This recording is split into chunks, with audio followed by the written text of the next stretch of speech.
welcome to Shri Nursing classes. My name is Rohit and you are watching class 10 science videos chapter light video part 2. Students पिछली video में हमने पढ़ा था light के बारे में कि लाइट क्या होती है, लाइट की प्रॉपर्टीज़ क्या होती हैं और कुछ ऑब्जेक्ट्स जिनकी खुद की लाइट होती है उनको हम ल्यूमिनस ऑब्जेक्ट्स कहते हैं और जिनकी खुद की नहीं होती वो दूसरों की लाइट को अपने ऊपर गिरने के बाद रिफ्लेक्ट करते हैं, उनको हम कहते हैं नॉन ल्यूमिनस ऑब्जेक्ट्स। आज की इस वीडियो में हम पढ़ेंगे कि जब लाइट जो है ट्रैवल करके आती है एक मीडियम में और जब किसी दूसरे मीडियम में एंटर होते टाइम पे वो इंटरफेस पे स्ट्राइक करती है तो क्या होता है।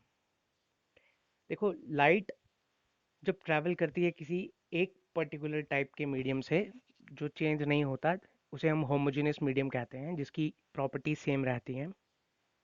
जब उस मीडियम में लाइट ट्रैवल करती है और जाते जाते हुए टाइम जब दूसरे मीडियम में एंटर करते टाइम पे वो इंटरफेस या सरफेस ऑफ अदर मीडियम पे स्ट्राइक करती है तो उसके साथ तीन चीज़ें हो सकती हैं। लाइट जो है वो तीन चीज़ें फेस करती है उस टाइम पे। पहली चीज़ रिफ्लेक्शन, मतलब लाइट का कुछ पार्ट रिफ्लेक्शन उसका हो जाएगा, मतलब रिफ्लेक्ट हो जाएगा। कुछ पार्ट लाइट का रिफ्रैक्ट हो जाएगा और कुछ पार्ट, बहुत ही थोड़ा पार्ट, लिटिल अमाउंट, उसका एब्जॉर्ब हो जाएगा। कहाँ पे? इंटरफेस के ऊपर। क्या मतलब हुआ इसका? जैसे यहाँ पर इंसिडेंट रे आ रही है, देखो एक सेकेंड, यहाँ पर ये जो इंसिडेंट रे ये वाली, ये जब आ रही है ट्रेवल करती हुई, ये इंटरफेस पे टकराई, ये जो बीच में ये जो लाइन दिख रही है हमें, ये है दो मीडियम का इंटरफेस। ये जो ऊपर वाला मीडियम है ये है एयर, मान लो, और ये जो नीचे ब्लू वाला दिख रहा है ये है हमारा वाटर। तो लाइट हमारी ट्रैवल करके आ रही है एयर से ऐसे, और जैसे ही यहाँ पर इस पर्टिकुलर पॉइंट यहाँ पर टकराती है तो क्या होगा, उसका कुछ पार्ट वापस ऊपर को रिफ्लेक्ट हो जाएगा, कुछ पार्ट जो उसका वो ट्रांसमिट हो जाएगा अंदर की तरफ वाटर में, उसको हम बोलेंगे रिफ्रैक्ट हो गया पार्ट, और बहुत ही छोटा सा पार्ट उसका जो है वो इसी पॉइंट पे एब्जॉर्ब हो जाएगा at the interface.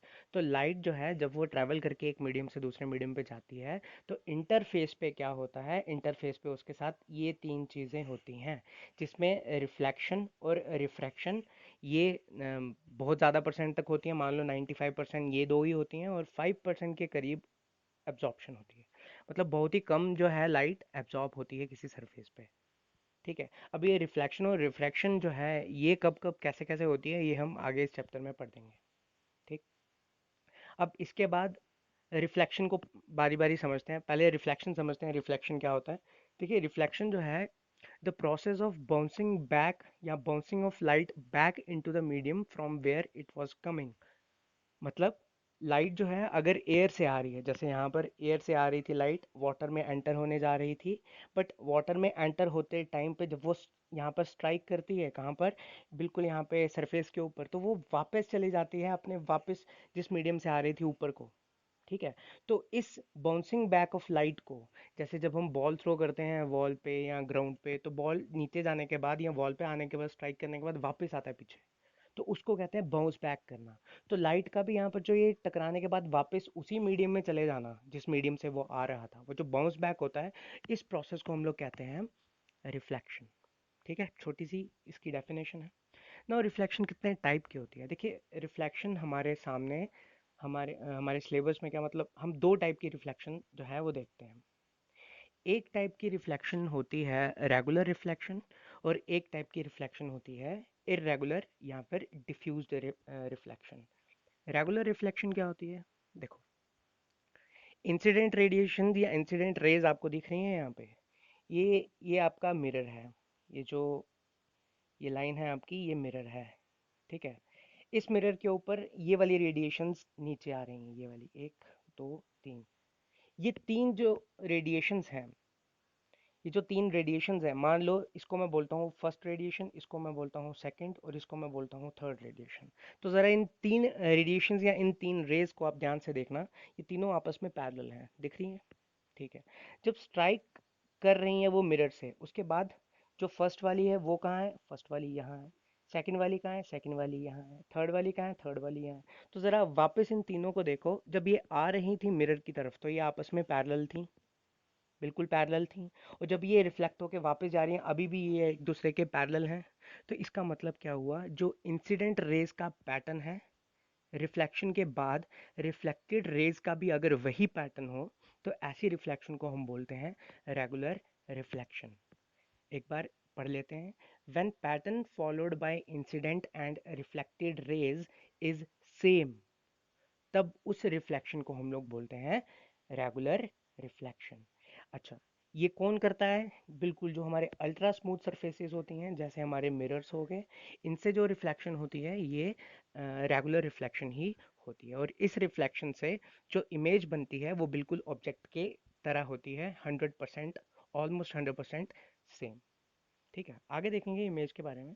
Now next type की जो हमारी रिफ्लेक्शन है वो होती है इरेगुलर रिफ्लेक्शन, जिसको डिफ्यूज रिफ्लेक्शन भी बोलते हैं। ये किसको बोलते हैं हम लोग? इसमें ज़रा ध्यान से देखो, जो हमारी इंसिडेंट रेडिएशन है 1 2 3 4, ये चारों को देखो ज़रा, ये आपस में पैरेलल हैं। जो इंसिडेंट होके जा रही हैं किसी सरफेस पे, जैसे ही टकराई तो एक गई इस तरफ, वन गई ये ऐसे, सेकंड गई ऐसे, थर्ड गई ऐसे, फोर्थ गई ऐसे। तो सर ये चारों को देखो, ये चारों पैरेलल दिख रही हैं? बिल्कुल भी नहीं। तो ये पैरेलल नहीं है। इसका मतलब क्या हुआ? जो इनका पैटर्न है और इनका पैटर्न है वो सेम नहीं है।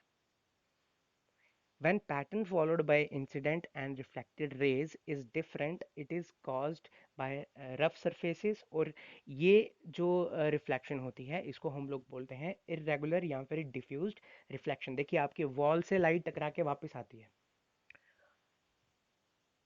उस रिफ्लेक्शन को हम लोग बोलते हैं या तो स्कैटरिंग बोलते हैं या डिफ्यूज रिफ्लेक्शन बोलते हैं, इरेगुलर रिफ्लेक्शन बोलते हैं। देखिए आप जब मिरर के सामने खड़े रहते हैं तो आपके ऊपर से लाइट पड़ती है, मिरर पे जाती है, और जैसे लाइट आपके ऊपर से जाके मिरर पे टकराएगी तो जिस पैटर्न से गई होगी मिरर पे वापस वैसे ही आएगी, आपकी आईज में पड़ेगी और आपको आपकी पूरी बॉडी दिखेगी। ठीक है, क्योंकि आपकी बॉडी से जो पैटर्न गया था मिरर के ऊपर, मिरर ने वापस वही पैटर्न आपको भेज दिया और आपकी आंखों में आपको बिल्कुल वैसे ही दिख गए जैसे मिरर से सामने आप खड़े थे।